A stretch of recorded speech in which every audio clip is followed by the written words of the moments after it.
आज हम लोग बीएड फर्स्ट ईयर की क्लास को कंटिन्यू करेंगे। जो कल पढ़ाया था हमने उसको, गांधी जी के बारे में हम लोग गांधी जी के शिक्षा दर्शन को पढ़ रहे हैं।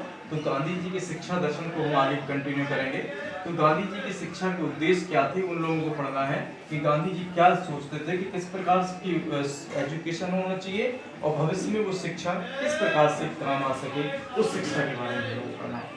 तो सबसे पहले हम लोग जो हमारा जो गांधी जी ने पहली जो डेफिनेशन दी है, उनका मतलब था कि चारित्रिक विकास होना चाहिए और नैतिक विकास होना चाहिए। कोई भी व्यक्ति है उसका एक नैतिक विकास बहुत जरूरी है। अगर व्यक्ति का नैतिक विकास नहीं हो रहा है, बच्चे का नैतिक विकास नहीं हो रहा है, तो ऐसी शिक्षा किसी काम की नहीं है। तो ये आदर्श जो नैतिक विकास की बात करते हैं, ये भी किसमें आदर्शवाद में आता है। दूसरा उन्होंने कहा है शारीरिक एवं मानसिक विकास होना चाहिए। अगर व्यक्ति का शारीरिक और मानसिक विकास अगर हो जाता है तो क्या होगा, भविष्य में देश के लिए अच्छी तरह से काम करेगा।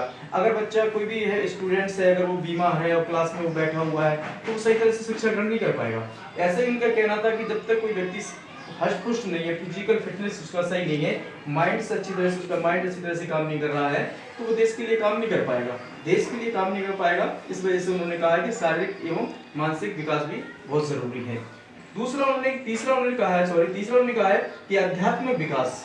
आध्यात्मिक विकास में क्या है, थोड़ा इसको उन्होंने कहा है कि जो बच्चा है ऐसी शिक्षा दो कि वो ईश्वर की ओर भी झुके, यानी आध्यात्मिक भी सोचे। चौथा है सांस्कृतिक विकास। सांस्कृतिक विकास का मतलब ये है कि जो हमारी संस्कृति है, जो हमारे महापुरुष हैं, उनके बारे में भी वो जान सके और संस्कृति को, जो हमारी संस्कृति है उसके बारे में समझ सके और उस संस्कृति को अच्छी तरह से अपने जीवन में उससे कुछ सीख सके। पांचवा जो है वो नागरिकता का विकास है। जैसे कि हमारे फंडामेंटल ड्यूटीज में, हमारे फंडामेंटल ड्यूटीज हैं 11 ड्यूटीज बताई गई हैं, तो उनको एक उस प्रकार से उन्होंने बताया है कि फंडामेंटल आदमी को देश के प्रति हमेशा निष्ठावान रहना चाहिए और अपने कर्तव्यों का पालन करना चाहिए, ऐसी शिक्षा देना चाहिए। छठवां उनका ये था कि सर्वोच्च शिक्षा की बात की है, सर्वोदय शिक्षा की बात की है।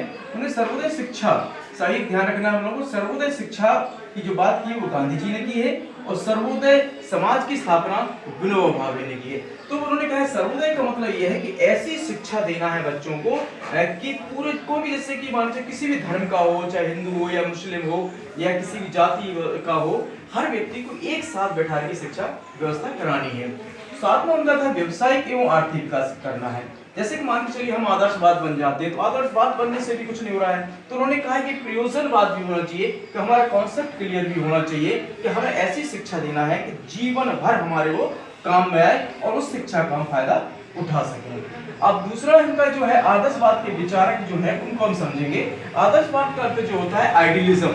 आइडियलिज्म मतलब क्या है, एक विचार जो मन में आपका आया है उस विचार के अनुसार आप काम कर रहे हैं। तो सबसे पहले हम लोग देखेंगे जो आइडियलिज्म के विचारक जो हैं वो है प्लेटो है, अरस्तु है, टॉमस मूर है, रूसो है, कांट है, हीगल है और बोसांकी है।